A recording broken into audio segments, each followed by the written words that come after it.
Hazelight Studios is back with a brand new game. The same studio that gave us games like A Way Out and their Game Awards Game of the Year 2021 winning It Takes Two. The game in question, Split Fiction, another co-op rompin'. Boy, is it a good time. I just want to talk about my impressions so far after about 5 or so hours of playing. Impressions on the gameplay and not so much the story. We'll let you experience that on your own. That includes big gameplay spoilers too, so don't worry, we've got you covered. After It Takes Two, my expectations were pretty high going into Split Fiction. Both my friend and I were playing on PS5, but it is supposedly cross-play on all available platforms, and that includes players using the Friend Pass too. So far, I'm loving the game. It's a very competent platformer with consistent mechanics across all the various worlds and stages. Even when the game switches up the gameplay style, it remains intuitive, so you aren't spending time scrambling just to figure out how to play the game again, which is great since things get shaken up pretty often in this game. It honestly keeps the game pretty fresh as you progress, never really lingering on one thing or another for longer than is welcome. One moment you and your partner are doing some gravity bending platforming,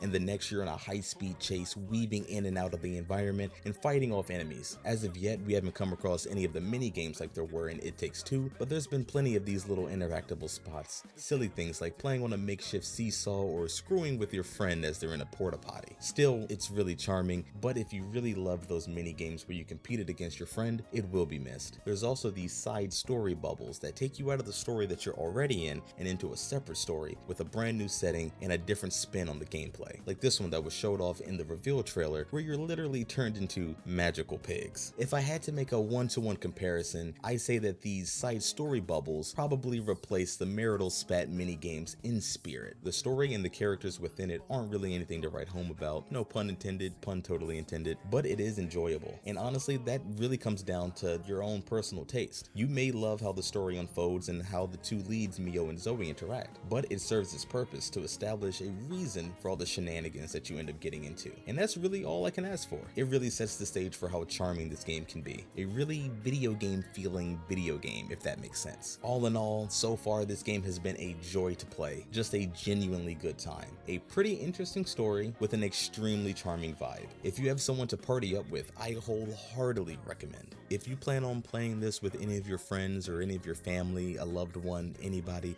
let us know how you enjoyed the game. Or if you already have been playing the game, let us know how you like it so far. We'd love to hear from you. So as always, talk to us. Let us know.